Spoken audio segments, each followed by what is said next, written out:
భీమిలికి చేయవలసింది ఇంకా మిగిలే ఉంది. వైసీపీ ఎమ్మెల్యే అభ్యర్థి అవంతి.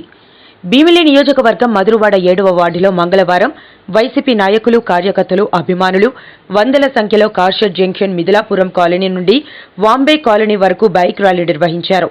జై జగన్, జై అవంతి అనే నినాదాలతో దిక్కులు పిక్కటిల్లాయి. 9వ రోజు ప్రచారంలో భాగంగా దారి పొడుగునా ఆయన కాలనీ వాసులను పలకరిస్తూ వెళ్లారు. అనంతరం వాంబే కాలనీలో ప్రజలను ఉద్దేశించి వార్డు వైసీపీ అధ్యక్షులు, నగరాల కార్పొరేషన్ చైర్మన్ పోతిన శ్రీనివాసరావు ప్రసంగిస్తూ చేసిన అభివృద్ధిని వివరించారు. తరువాత అవంతి మాట్లాడుతూ జగన్ చేసిన సంక్షేమం, అభివృద్ధి, టీడీపీ చేసిన పనులతో బ్యారేజు వేశారు. ఇంకా చేయవలసింది మిగిలి ఉంది. ఫ్యాన్ గుర్తుకే ఓటు వేయమని కోరారు.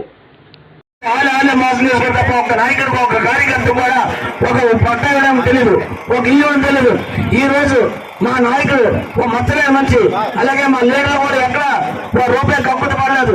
ప్రతి పేదడికి కూడా మొత్తం పేద లేకుండా ఈ పార్టీ ఆ పార్టీ అనకుండా మాకు ఓటేసారు వేయలేదు అనకుండా అవంతి గారు ఇచ్చాం. మీరందరూ ప్రజల్లోకి వెళ్ళండి, వాళ్ళకి ఏ సమస్యలు కావాలంటే సమస్యలు చేయండి, నేను మీకు ఎందుకు ఉన్నానని చెప్పి నిత్యం తిరిగే వ్యక్తి మన ఎమ్మెల్యే గారు. మీరందరూ ప్రయోగించండి. రాబోయే రోజుల్లో చాలా మంది వస్తారు. కానీ ఎమ్మెల్యేగా, ఒక మినిస్టర్గా, మరి కరోనాలో కానీ ఎన్నో రకాలుగా మనకి సహాయం చేసి వచ్చిన వ్యక్తి మన నాయకుడు అవంతి శ్రీనివాస్ గారు. కాబట్టి ఇక్కడ ఎంపీ బొత్స ఝాన్సీ గారిని, ఇక్కడ ఎమ్మెల్యే అవంతి శ్రీనివాస్ గారిని 2 ఓట్లు ఇస్తారు. 2 ఓట్లు కూడా ఫ్యాన్ గుర్తు చేసి మన వేంపల్లి ఎక్కువ మెజార్టీ మర్చిపోగా కోరుకుంటున్నాం. Thank you. అది ఎంతవరకే సభ ముందు ఆలోచించండి. కష్టమైన, సుఖమైన, మంచైనా, చెడైనా ఎప్పుడూ మీతో ఉండేది వైఎస్ఆర్సీపీ పార్టీ నాయకులు, మరి ఇక్కడ ఆనందిస్తున్నారు.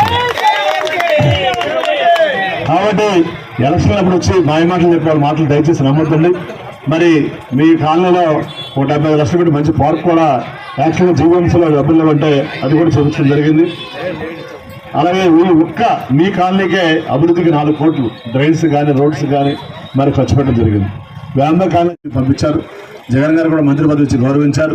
తప్పనిసరిగా మళ్ళీ వారే టికెట్ ఇచ్చి నువ్వు గెలిచిన వాళ్ళు భీమిలో నెక్స్ట్ క్యాబినెట్లో ఉంటామని చెప్పారు.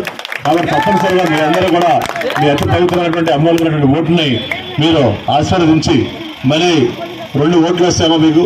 ఒకటి ఎంపీగా మరి బొత్స ఝాన్సీ గారు, శ్రీ విద్యావంతురాలు శ్రీ బొత్స గారి భార్య. ఆవిడగా 2 సార్లు గతంలో పార్లమెంట్ సభ్యులుగా చేశారు. ఈ ప్రాంతంలో ప్రజల పట్ల చాలా అవగాహన, సమస్యల పట్ల అవగాహన ఉన్న వ్యక్తి. మరి 1 ఓటు ఆవిడకి, 1 ఓటు ఎమ్మెల్యేగా నాకు, 2 ఓట్లు కూడా మీ అమూల్యమైనటువంటి ఓట్లు, మీ అతి పవిత్రమైన ఓట్లు 2 కూడా ఫ్యాన్ గుర్తు మీద వేసి మీ అందరూ కూడా మరి దీవించి అసెంబ్లీకి పంపించాలని మళ్ళీ మీ అందరికీ మే 13 తారీఖు జరిగే ఎలక్షన్స్ లో తప్పనిసరిగా మీ అందరూ కూడా ఫ్యాన్ గుర్తు మీద వేసి దీవించి అసెంబ్లీకి పంపించాలని మా అక్క చెల్లెలు అందరూ కూడా చాలా మంది వస్తారమ్మా.